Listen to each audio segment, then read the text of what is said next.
Un saludo para todos. Hoy explicaremos lo que es el liquidador de impuesto de renta aplicable a personas naturales, residentes no obligadas a llevar contabilidad. Después de haber adquirido el liquidador e ingresar la contraseña de acceso personalizada, procedemos a ingresar como tal lo que es el liquidador de impuesto de renta, ya versión 20.3, actualizada con el nuevo formulario expedido por la DIAN de acuerdo a la resolución 45. Para ello, vemos que en la pantalla de inicio tenemos una serie de comentarios que es importante leer antes de comenzar, el cómo funciona, el cual resumimos en 4 pasos, en donde explicamos que la herramienta se digita información del dato del contribuyente en una sola hoja, en donde vamos a encontrar 7 secciones, que enseguida las explicaremos. Después diligencia la hoja de datos contribuyente, en la cual es la única donde vamos a ingresar información de nuestros clientes.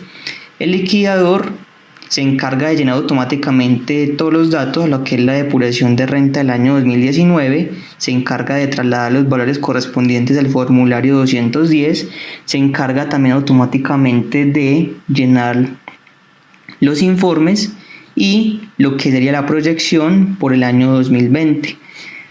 Para ello, empezamos con una breve explicación para aquellos clientes que nos adquirieron la herramienta por el año gravable 2018, el cual es un instructivo que también permite este año para trasladar los saldos automáticamente, en el cual podemos trasladar los datos y saldos del patrimonio y deudas y valores del formulario 210. Es decir, que aquellos clientes que nos adquirieron la herramienta el año anterior pueden trasladar automáticamente esta hoja dando clic acá en el triángulo. Copiamos toda la hoja de datos contribuyente y la vamos a trasladar de acuerdo a estos pasos que explicamos a continuación a estas dos últimas hojas. Copiamos los datos del contribuyente desde la celda A1, le hacemos control V, pegamos esta hoja, vamos al formulario por el año gravable 2018, también seleccionamos toda la hoja y la copiamos en la nueva versión en la hoja de formulario 2018. Control V.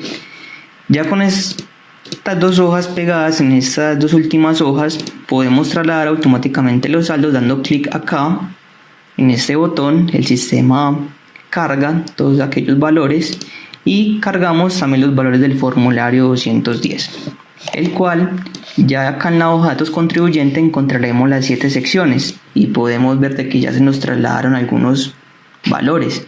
Por ejemplo, ya vemos que se nos trasladó, de acuerdo al año anterior, el nombre, apellido, cédula.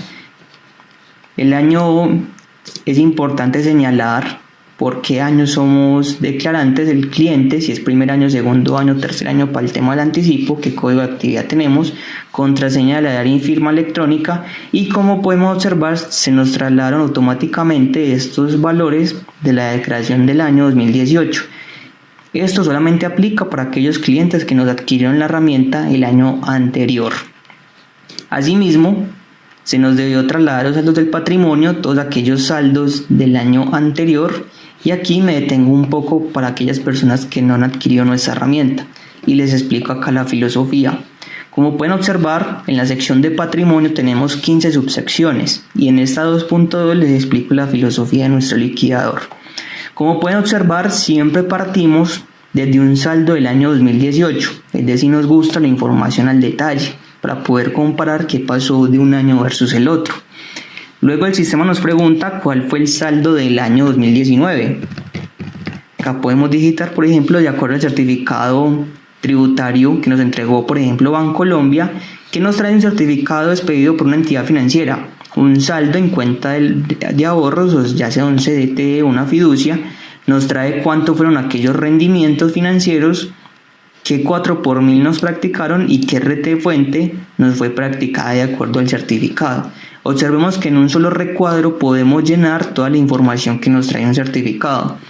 Por lo tanto, no tenemos que desplazarnos a otra hoja por el tema de rendimientos o por ingresos, a otra hoja por deducciones del 4 por 1000 o a otra hoja o sección de acuerdo si nos practicaron retenciones en la fuente, sino que en un solo recuadro podemos diligenciar toda la información que nos entrega la entidad bancaria. Llenamos de acuerdo si tenemos banco Banco 1, Banco 2, Banco 3, podemos cambiar los nombres. Lo ideal es que siempre manejamos información al detalle y no se nos pierda nunca ningún dato. Acá tenemos inversiones temporales, misma filosofía, año anterior, año actual, ingresos, rendimientos, deducciones y retenciones de la fuente. También tenemos fondos de empleados y cooperativas. De acuerdo a los certificados vamos llenando toda la información. Eso es un modo ejemplo. Acá tenemos una sección mucho más elaborada que son los aportes a fondos de pensiones voluntarias y cuentas AFC, el cual llenamos si tuvimos aportes durante el año, si tuvimos retiros con cumplimiento o sin cumplimiento de requisitos en el respectivo año. Ya el sistema me depura automáticamente si son ingresos grabados o no grabados. De acuerdo a donde tenemos toda la información, tenemos unos pequeños informes de auditoría, que significa el certificado de ingresos que nos reporta el empleador, cuánto llevamos a este fondo y cuánto me está certificando el fondo. Si hay alguna diferencia, pues lo debemos de tener en cuenta para saber qué debemos hacer con ello. Lo mismo el fondo de cesantías. También tenemos un informe de auditoría en donde el empleado nos certifica cuánto nos pagó por cesantías y el fondo cuánto fue lo que realmente se consignó en aquel fondo. Cuentas por cobrar. Vemos de que esta persona tiene un 50% en acción fiduciaria. Inversiones en sociedades. Acá ya viene a ser un anexo mucho más detallado donde nos pregunta fecha de adquisición, cuál fue el costo de compra de nuestras acciones, cuánto la declaramos por el año anterior, es decir, año 2018, por cuánto la queremos declarar por el año actual. Ya les voy a hacer un ejercicio, pero con bienes inmuebles. Si tuvimos la venta de las acciones, acá para tener una información correlacionada, aprovechamos también por si vendemos las acciones que tenemos en la parte de arriba. Ya el sistema, de acuerdo a las fechas de compra y fecha de venta, nos separa la información si vendría a ser por renta ordinaria o por ganancia ocasional. Y acá el tema de los dividendos, separamos cada concepto si son dividendos grabados del 2016 anteriores, si son no grabados 2016 anteriores, si son del 2017 y si hay algunos beneficios ya respectivamente de la CAN. Adicionalmente tenemos la sección de bienes inmuebles. Por ejemplo, esta persona tiene una finca en Llano Grande y un edificio en Laureles. Ya tenemos, según la escritura pública, el porcentaje de participación. El porcentaje o el costo de adquisición también lo debemos de tener de acuerdo a la escritura pública para así tener una información más detallada. El sistema luego nos pregunta cuál fue el costo por el avalúo catastral. El año pasado, es decir, por el año 2018, el avalúo nos decía que era 13 millones. Este año podría ser 15. Vamos llenando la información, todos esos campos informativos. Ya también lo podríamos hacer en este campo y vemos de que la persona declaró este bien inmueble, esta finca en Llano Grande, por valor de 43 millones de pesos. Acá el sistema me pregunta por cuánto quiero ya declarar este mismo bien inmueble. Entonces le damos clic y nos selecciona una pestaña desplegable, el cual podemos declarar ese bien inmueble por el costo entre año de compra y año actual. Entonces vemos de que del valor que fueron 170 millones del costo de adquisición, nos lo podría reajustar hasta 102 millones de pesos. O lo podemos declarar por lo que me diga el costo por el avalúo catastral. O sencillamente si lo queremos reajustar de acuerdo al artículo 73 del Estatuto Tributario. O la última opción es por si queremos declarar el bien por el mismo saldo del año anterior. Esto mismo lo podemos realizar con el siguiente bien. Y como les mencionaba, también aprovechamos el campo de la fecha de venta y el valor de la venta. No nos tenemos que ir a otra sección o otra pestaña para ingresar aquellos ingresos por venta de bienes inmuebles. Entonces, si esta persona decidió vender este bien inmueble, pues el valor del año 2019 me debería quedar en cero. Por lo tanto, vuelvo y copio el valor para que me quede en cero y colocamos una fecha de venta. Por lo tanto, debe ser una fecha correspondiente al 2019. Acá me saca el tiempo en posición en días y digamos que esta persona vendió este bien inmueble por 200 millones de pesos. Así el sistema me calcula que mi utilidad, es decir, el ingreso menos el costo, sería 156 millones de pesos. Acá más abajo tenemos el campo de renta ordinaria o ganancia ocasional. De acuerdo a las fechas de compra y venta me llevó toda la información que sería una ganancia ocasional, que la venta por 200 costó 43 y me pregunta si la venta fue destinada para fines de entidad de utilidad pública. Le respondemos si sí o no, o si aquella utilidad fue depositada en una cuenta de FC o para pagar un crédito hipotecario, para que me lo tome como renta exenta, como ganancia ocasional. Si por el contrario me lo tira como renta ordinaria, solamente la única pregunta es si es con fines de utilidad pública y respondemos si sí o si no. Entonces vemos de que de acuerdo a las fechas la información se me va trasladando a los respectivos campos de renta ordinaria o ganancia ocasional.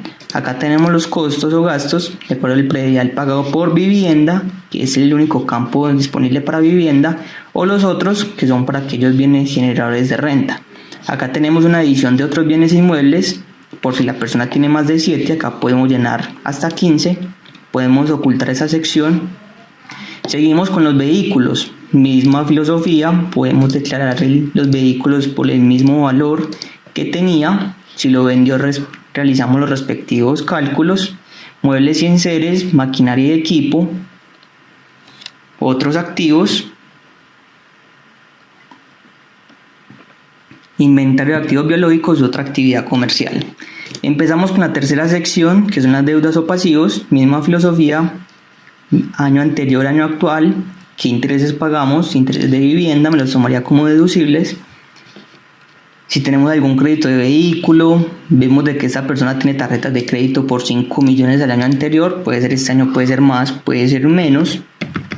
De acuerdo al certificado vamos llenando toda la información. Créditos de libre inversión, y vemos de que tenía otro crédito en protección por el fondo de empleados. Ahora empezamos con lo que es la sección de ingresos tributarios, rentas cedulares. Empezamos con lo que son rentas de trabajo. El sistema me pregunta que digite el ingreso mensual promedio de los últimos 6 meses, digámosle que podrían ser 10 millones. Y de acuerdo al certificado que nos expide el empleador, ingresamos los ingresos por salarios, que podríamos ser 80. Si tuvimos prestaciones sociales, puede ser 20 millones. Y acá encontramos entonces todos los conceptos que se podrían llevar como rentas de trabajo. Encontramos algunos ingresos que no hacen parte de los límites del 40%. Si nos pagaron cesantías en el año, de acuerdo al año 2017 y siguientes.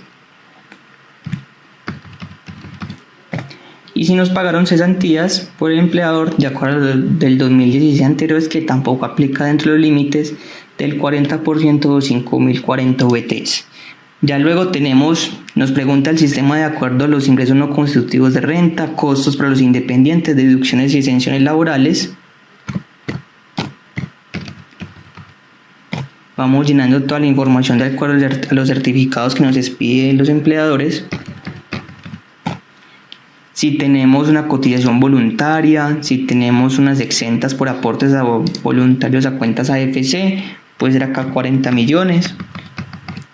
Esto es lo que les decía, que más arriba debe concordar con lo que me expide el fondo de pensiones o las cuentas AFC, de que estos mismos 40 millones sí hayan sido consignados en el fondo. Si no, debemos hacer una conciliación de qué es lo que pasó y poder así llegar a un resultado definitivo. Una retención en la fuente. Si tenemos pensiones de jubilación, encontramos los mismos conceptos: rentas de capital, todos aquellos ingresos, ingresos no constitutivos, costos, rentas exentas, deducciones y retefuente. También encontramos la sección de rentas no laborales, compensación por pérdida del año gravable 2016 y anteriores, otras rentas gravables que son los activos omitidos y renta por comparación patrimonial, rentas gravables generadas por activos exceptuados, compensación de excesos de renta presuntiva y algunos intereses por préstamos a la sociedad. Luego ya en la quinta sección encontramos lo que son las otras deducciones y rentas exentas. Si esta persona tiene dependiente, le podríamos decir que sí o que no, qué parentesco tiene y el número de identificación tributaria de aquella persona. Si realizó pagos de una medicina prepagada, por ejemplo acá puede ser que hizo pagos a Sura por valor de 4.500.000, en el año 2019, y acá observamos lo que son aquellas deducciones simultáneas que debemos de elegir a una sola cédula. Aquí me muestra que estos 200.000 pesos que me practicaron de GMF se puede imputar a alguna de estas tres cédulas, entonces debemos elegir a qué cédula nos conviene más llevar estas rentas de trabajo. Luego encontramos la sexta sección, que son los descuentos tributarios. Ya el sistema sabe todo completo, aquellos cálculos y límites. Y sección de ganancias ocasionales, que son las otras. Ya en esta sección ya no vamos a encontrar venta de bienes inmuebles, porque ya la encontramos en la parte de arriba, o venta de acciones o de vehículos, porque ya también lo encontramos en la parte de arriba. Entonces, ya de acuerdo a toda la información que hemos digitado en la hoja de datos contribuyente, acá les voy a colocar como ejemplo los rendimientos financieros más altos, de acuerdo a otro banco, puede ser, digamos, la vivienda, para que veamos el efecto con la proyección del año 2019.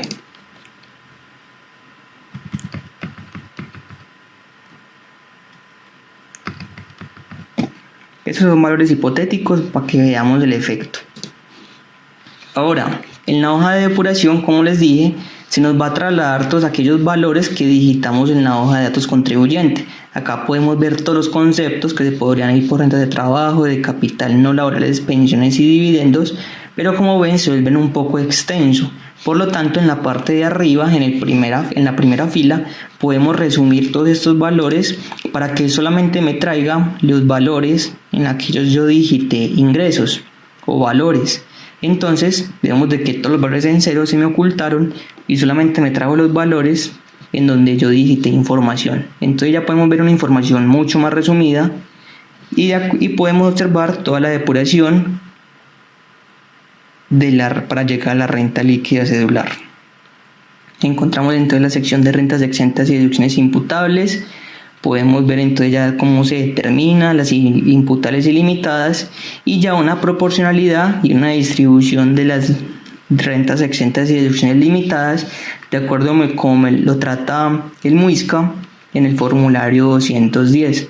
Podemos ver entonces acá las diferentes limitaciones, cuánto es lo que realmente se aplica de las deducciones, cuánto sería entonces mi renta líquida cedular, si tenemos una renta de acuerdo a los casos que me trajo el nuevo formulario 210 en su instructivo. De acuerdo, son 5 casos que nos trae ese formulario, ya todo se encuentra completamente automatizado para llegar entonces a una cédula, una renta gravable final, y así puedes determinar todos los impuestos.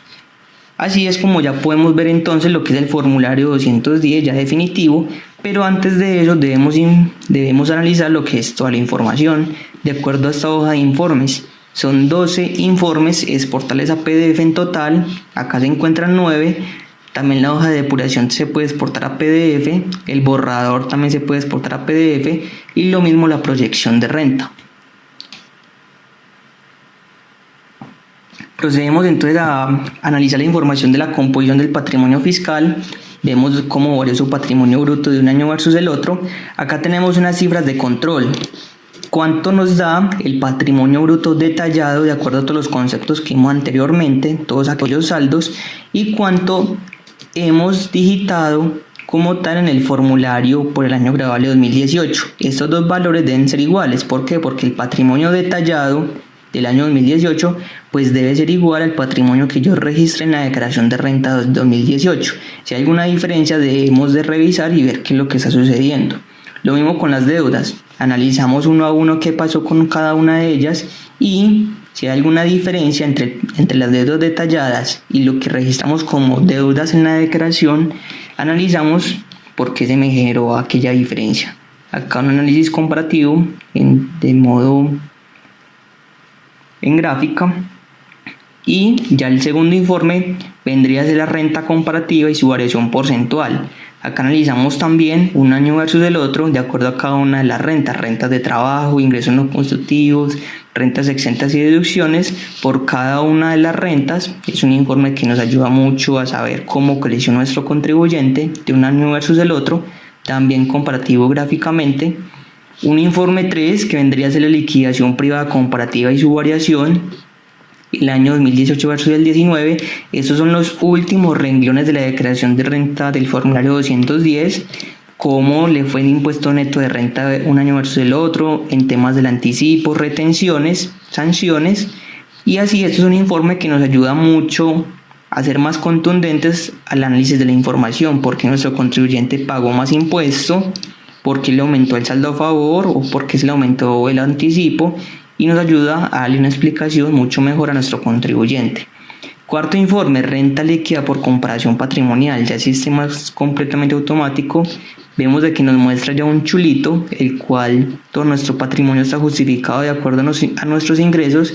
Si aparece un signo de advertencia, debemos de mirar porque no estamos justificando todo nuestro patrimonio y daría lugar a una renta por comparación patrimonial. Un informe 5, que es la renta presuntiva también por el año 2019. Acá tenemos la proporcionalidad de aquellas rentas exentas y deducciones que se pueden imputar a la renta presuntiva y poder ser comparada. Acá vemos que no nos genera renta presuntiva porque ya vendría a ser del 1.5%. Un informe 6, que la determinación del descuento aplicable por donaciones. De acuerdo a las donaciones que hemos digitado en la hoja de datos contribuyente, el sistema me calcula cuánto nos podríamos tomar como donación. Séptimo informe, determinación del anticipo. De acuerdo a lo que dijimos en la hoja de datos contribuyentes, si es primer año me calcularía cuánto sería el anticipo. Si digitamos segundo año, acá sería el valor, y en este caso sería un contribuyente declarante por tercer año y siguientes, nos daría un anticipo, en este caso, de 3.425.000. El sistema me toma la opción más favorable. Entre la primera opción, 6.946.000 y 3.425.000. Un informe 8, que vendría a ser la retención en la fuente detallada, de todos aquellos conceptos que me pudieron haber practicado retefuente, y unos valores que no harían parte de la declaración de renta. Adicionalmente, como les mencioné anterior, desde el principio podemos proyectar con los datos del 2019, el sistema me va a poder proyectar el impuesto de renta por el año 2020. Ya estoy de acuerdo a la ley 2010 del 2019, y el sistema me permite también digitar 3 valores para poder que podamos proyectar correctamente nuestro impuesto, el cual digitamos un crecimiento porcentual proyectado, pues es decir, cuánto creció, por ejemplo, mi renta líquida celular, que si ya sea un 5%, un 4%, un 3%, ustedes lo pueden digitar. Un componente inflacionario también proyectado, ya de acuerdo a la ley 2010 ya revive lo que es el componente inflacionario. Y para aquellos independientes, si desean restar costos y gastos o van a restar renta exenta, de acuerdo a lo que nos dice el artículo 336, numeral 4, inciso 2. Podemos ver también toda la depuración como tal, lo podemos resumir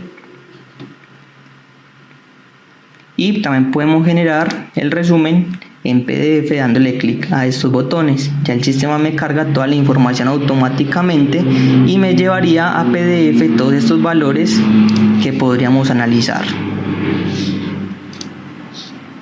Entonces, ya con toda esta información analizada de nuestros contribuyentes, podemos analizar entonces de toda la información cómo quedó, esta información en la que se traslada ya directamente al portal de la DIAN.